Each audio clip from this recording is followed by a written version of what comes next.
Welcome to खोलो किताब। आज हम क्लास 7 की वर्कशीट नंबर 30 करेंगे विज्ञान की, जो 11 नवंबर को आपको दी गई है। ये वर्कशीट हिंदी मीडियम वाले स्टूडेंट्स के लिए है। अगर आप इंग्लिश मीडियम के स्टूडेंट हैं तो यहाँ ऊपर आपको एक लिंक दिखाई दे रहा होगा, जिस पर क्लिक करके आप इंग्लिश में इस वर्कशीट को सॉल्व होते हुए देख सकते हैं। ऊपर यहाँ आप अपना नाम लिखेंगे, यहाँ कक्षा अध्यापक का नाम हो जाएगा। अगर आप चैनल पर नए हैं तो पहले चैनल को सब्सक्राइब कर दें और वीडियो पसंद आए तो लाइक एंड कमेंट करना ना भूलें। क्या दिया हुआ है हमें इस वर्कशीट नंबर 30 में? टॉपिक प्रकाश। ये हमारी साइंस की बुक का चैप्टर हम पिछली कई वर्कशीट से पढ़ रहे हैं, अब उसी को आगे कंटिन्यू करेंगे। जब आप समतल दर्पण में अपना प्रतिबिंब देखते हो तो क्या यह ठीक आपके जैसा दिखाई देता है? एक सिंपल प्लेन मिरर में, सबके घर में मिरर होगा दर्पण, अगर उसमें आप अपनी इमेज देखते हो तो क्या बिल्कुल सेम नज़र आती है? होती सेम है, लेकिन अगर आपने ध्यान दिया हो थोड़ा सा डिफरेंस होता है। क्या कभी आपने ध्यान दिया है कि आप तथा दर्पण में आपके प्रतिबिंब में एक रोचक अंतर है? तो चलिए इसका कारण जानने का प्रयास करते हैं। कुछ को तो समझ में आ गया होगा क्या अंतर होता है। क्या अंतर होता है कि आपका राइट लेफ़्ट नज़र आता है और लेफ़्ट राइट नज़र आता है।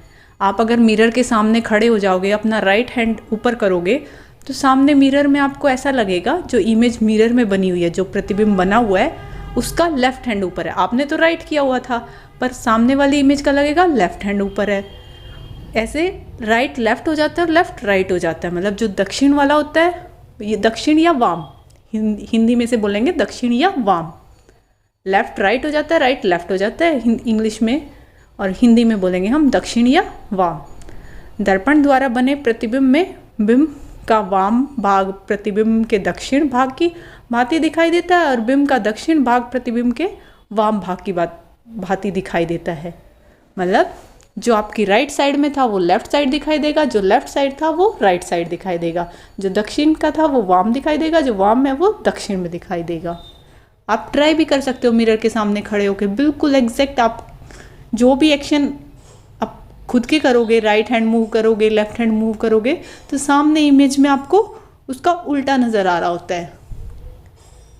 नीचे अब लिखा हुआ है, राम ने रोगी वाहनों पर शब्द एम्बुलेंस को, रोगी वाहन मतलब जिसमें हम मरीजों को लेके जाते हैं, ऐसी एम्बुलेंस आपने देखी भी होंगी, उसमें शब्द एम्बुलेंस को ऐसे इसकी भांति लिखा देखा, या आपने देखा भी होगा। थोड़ा एम्बुलेंस तो नहीं लिख रखा है, कुछ और ही लिख रखा है, ऐसा लग रहा है ना, ऐसे इस तरीके से लिखा होता है, ना कि ऐसे एम्बुलेंस लिखा होता है। राम ने अपने शिक्षक से इसका कारण पूछा तो शिक्षक ने बताया, रोगी वाहन के आगे जाने वाले वाहनों के चालक अपने पीछे का दृश्य देखने वाले दर्पण में वाहन को देखते हैं, तो वे रोगी वाहन पर लिखे एम्बुलेंस को स्पष्ट पढ़ सकते हैं और उसे आगे जाने के लिए रास्ता दे सकते हैं।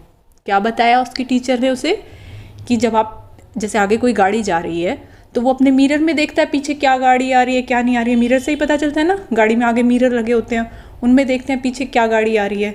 अब पीछे अगर गाड़ी ये एम्बुलेंस आ रही होगी और उसमें ऐसे उल्टा लिखा होगा इस तरीके से, ये जैसे यहाँ ब्लू में लिख के दिखाया हुआ है, ऐसे लिखा होगा, तो जो आगे गाड़ी के मिरर में देखेगा उसको क्या लिखा दिखाई देगा? ऐसा दिखाई देगा। क्यों दिखाई देगा?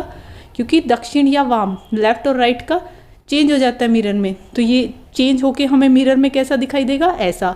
हमें समझ में आ जाएगा कि पीछे क्या आ रही है? एम्बुलेंस आ रही है। इसीलिए उन्होंने पहले से ही उसको उल्टा करके लिख दिया ताकि आपको क्लियर दिखाई दे, जो आगे गाड़ी है उसको क्लियर दिखाई दे। आगे वाली को क्यों क्लियर दिखाना है? ताकि उसे पता चल जाए पीछे एम्बुलेंस आ रही है, एम्बुलेंस को रास्ता देना है। क्यों रास्ता देना होता है एम्बुलेंस को? क्योंकि एम्बुलेंस में रोगी मरीज जा रहे होते हैं, उन्हें हॉस्पिटल जल्दी से जल्दी पहुंचाने की ज़रूरत होती है, उनकी जान बच सकती है। इसीलिए हमें बोला जाता है जब भी पीछे से एम्बुलेंस आ रही हो तो उसको पहले रास्ता दो, ताकि वो टाइम से हॉस्पिटल पहुंचे। 1 मिनट की भी देरी से किसी की जान जा सकती है। इसीलिए वो देखो ऐसे लिख देते हैं, इस तरीके से लिख देते हैं। आपने गाड़ी में देखे भी होंगे मिरर इस तरीके से, एक बीच में मिरर लगा होता है दर्पण, 2 ये साइडों में होते हैं। जब आप गाड़ी ड्राइव कर रहे होते हो तो इस बीच वाले को सेट करते हैं ना, कि हमें क्लियर दिखता रहे पीछे कौन कौन सी गाड़ियाँ आ रही हैं, क्या आ रही हैं। और जब पीछे यहाँ जैसे ये रेड गाड़ी की जगह अगर ये एम्बुलेंस आ रही होगी और ऐसे लिखा होगा इस पर, तो हमारे इस मिरर में हमें क्या लिखा दिखाई देगा? ऐसा ना दिखाई दे के डायरेक्ट जो AMB जो एक्चुअल स्पेलिंग है एम्बुलेंस की वो दिखाई देगी। हम पढ़ लेंगे एम्बुलेंस आ रही है तो हम रास्ता दे देंगे, क्योंकि इस मिरर ने क्या किया, इस दर्पण ने क्या किया, दक्षिण या वाम उल्टा कर दिया था, लेफ्ट को राइट कर दिया था, राइट को लेफ्ट कर दिया था। उन्होंने ये ऐसे लिख दिया ताकि हमें क्लियर दिखाई दे और हम एम्बुलेंस को रास्ता दे सकें। नेक्स्ट, अब गतिविधि दी हुई है, कागज के कुछ टुकड़े लीजिए। आपको कुछ पेपर के पीस लेने हैं और एक कागज पर एम्बुलेंस लिखें और दूसरे कागज पर टॉम लिखें। अब आप इन दोनों कागजों के टुकड़े दर्पण के सामने रख कर देखें कि क्या इनके प्रतिबिंब में कोई अंतर आया है या नहीं आया है। इस तरह से कुछ और शब्दों को लिखकर दर्पण के सामने रखकर उनके प्रतिबिंब को देखिए। एक पेपर पर ऐसे कैपिटल लेटर्स में A भी बड़ा, B भी बड़ा, M भी बड़ा, ऐसे एम्बुलेंस लिखना है और टॉम लिखना है और इनको मिरर में देखना है कैसे नज़र आ रहे हैं। सिर्फ ये 2 वर्ड्स नहीं, आपको और भी कुछ ट्राई करके देखना है। कुछ भी वर्ड्स लिखें और उनको मिरर के सामने ले जाके देखें वो कैसे नज़र आ रहे हैं। जैसे एम्बुलेंस आप पेपर पे ऐसे लिखोगे, कैपिटल लेटर्स में लिख दिए सब बड़े बड़े TOM, और जब इसको आप मिरर में देखोगे तो आपको कैसा नज़र आएगा,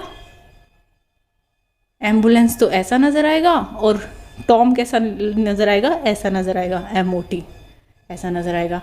ये वाला भाग जो इधर आगे था वो पीछे की ओर हो गया, पीछे वाला आगे की ओर हो गया। ये तो होता है दर्पण के केस में।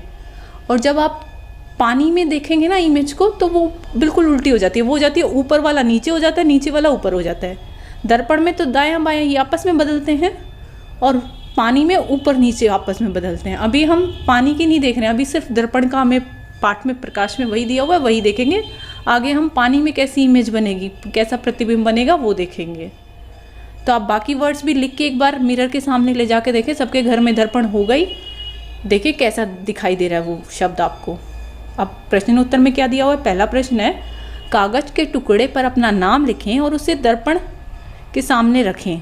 यह दर्पण में कैसा दिखाई देता है। आपको अपना नाम, आपका जो भी नाम है वो एक पेज पर लिखना है और मिरर के सामने उसकी कैसी इमेज बन रही है, कैसा उसका प्रतिबिंब बन रहा है, आपको वो भी बताना है। तो जैसे अब मैंने ये, अगर ये वाली चीज़ बिल्कुल एग्जैक्ट मैं ऐसे खोलो किताब और ये ऐसे बुक और ये पैरट को, तोते को मिरर देखते हुए मैं दिखा रही हूँ और इस पूरे को अगर मैं मिरर के सामने देखूंगी तो ये कैसा नज़र आएगा। आपको अपना नाम लिख के नाम को करना था, मैं ये पूरा करके देख रही हूँ तो ये कैसा नज़र आएगा, ये ऐसा नज़र आएगा। जो इस साइड था वो अब उस साइड हो गया, जो इधर था वो शीशे के इस तरफ हो गया। खोलो किताब था, इधर ऐसे लिखा हुआ था पर यहाँ शीशे में ये ऐसा नज़र आएगा उल्टा होके, दक्षिण और वाम। और ऐसे ही ये किताब पे जो इधर वाले थे वो उल्टी साइड हो जाएंगे, उस साइड आ गए, और जो इधर थे वो इस साइड आ जाएंगे। और उनमें भी ये इधर से स्टार्ट था, ये इधर से यूँ हो जाएगा। आप मिरर के सामने खुद से ट्राई करें। जैसे कुछ और नाम मैं यहाँ लिख के दिखा रही हूँ, ये सब नाम अगर आप मिरर में देखोगे तो ये कैसे नज़र आएंगे, ऐसे नज़र आएंगे। अब आपका नाम हो सकता है इनमें से कुछ और हो, तो उसके लिए नेक्स्ट क्वेश्चन की हेल्प से आप कर सकते हो। नेक्स्ट क्वेश्चन में दिया हुआ है अंग्रेजी भाषा की वर्णमाला के अक्षरों का पता लगाइए जिनके समतल दर्पण में बने प्रतिबिंब बिल्कुल अक्षरों के समान जैसे लगते हैं। हर एक में चेंज नहीं आता है, कुछ कुछ आप नोटिस करोगे तो बिल्कुल वैसे ही है। जैसे ये आई देखो, आई को मिरर में देखोगे दर्पण में तो वो आई ऐसा ही रहेगा, कोई चेंज नहीं लग रहा है। ये टी भी वैसा का वैसा ही दिखाई दे रहा है ना, कुछ में चेंज आ रहा है। जैसे ये ई इधर है पर इसमें ऐसे ऐसे बन गया, ये ई उल्टा हो गया। हर एक नहीं चेंज होता है। अंग्रेजी भाषा के बोले हुए, हिंदी के कै खे गड़े को नहीं करना, हमें इंग्लिश के ABCD को ही करना है। और उनमें से कौन कौन सा सेम बिल्कुल वैसा ही नज़र आ रहा है मिरर में, आपको वो बताना है। तो आप इसकी हेल्प से कर सकते हैं। ये आपका दोनों क्वेश्चंस में हेल्प करेगा, फर्स्ट क्वेश्चन में भी सेकंड में भी। फर्स्ट में आपका जो भी नाम है आप अपने नाम की स्पेलिंग लिखेंगे, ये कैपिटल्स में भी लिख के दिखाइए, स्मॉल में भी लिख के दिखाइए, इंग्लिश अल्फ़ाबेट की। इसमें इंग्लिश में ही, अंग्रेजी भाषा में ही बोला हुआ था, इसीलिए इंग्लिश के ही लिखे हैं दोनों। कैपिटल्स में ये लिखा हुआ है, ये लिखा हुआ है, स्मॉल्स में ये इधर लिखा हुआ है और इधर लिखा हुआ है। बीच में जो ये लाइन यहाँ दिख रही है ये इसकी मिरर इमेज है। इस तरफ A, इधर ऐसे आप नॉर्मल लिखोगे पेपर पे, दर्पण में ऐसा नज़र आएगा। B ऐसे लिखोगे दर्पण में ऐसा नज़र आएगा। C ऐसे लिखोगे दर्पण में ऐसा नज़र आएगा। ऐसे ही ये आप यूँ लिखोगे दर्पण में आपको ऐसे नज़र आएंगे। अगर वो स्मॉल लेटर्स में बोलता तो ये ऐसे लिखते, मिरर में आपको ऐसे नज़र आते, ऐसे लिखते, मिरर में आपको ऐसे नज़र आते दर्पण में। अब आपका जो भी नाम है, जो भी स्पेलिंग है आप लिखेंगे और उसकी मिरर इमेज क्या बन रही है, दर्पण में क्या प्रतिबिंब बन रहा है, आप वो बनाएंगे। अपने नाम के अकॉर्डिंग, अपने नाम की स्पेलिंग देखो, ए मिरर में वैसा का वैसा, वैसा का वैसा लिख दिया। एन कहाँ है, ये रहा एन, यहाँ ऐसे था, मिरर में ऐसा नज़र आएगा, तो ये NITA ऐसे स्पेलिंग आपको लिखनी है। पूरा उल्टा हो जाता है, ये ANITA था, उसमें पीछे से स्टार्ट हो जाएगा, ATINA ऐसे बनाएंगे। ध्यान रखना, सिर्फ एक एक अक्षर को मत कर देना, A कर दिया, N कर दिया, I कर दिया, पूरा चेंज हो जाता है। यहाँ से शुरू करोगे, ठीक है। अब ये बताना था कौन कौन से अल्फ़ाबेट बिल्कुल वैसे के वैसे नज़र आएंगे। तो इनमें जो लाल लाल दिख रहे हैं, ये AHIMOTUVWXY, ये सब जो लाल में हैं ये एज इट इज़ नज़र आएंगे, और इधर भी जो लाल में दिख रहे हैं ये एज इट इज़ नज़र आएंगे।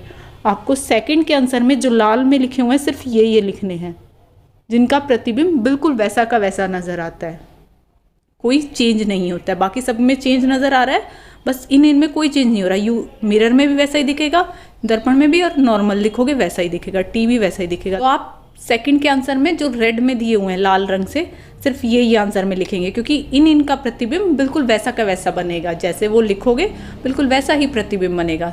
बिग के भी लिख के बता देना और स्मॉल के भी, क्योंकि क्वेश्चन में ये नहीं बोला, ये तो बोल दिया अंग्रेजी भाषा के, पर बड़े वाले अक्षर बोले या छोटे वाले ये नहीं बताया। तो आप बिग में कौन कौन से सेम रहेंगे, स्मॉल में कौन कौन से सेम रहेंगे, दोनों का बता देंगे।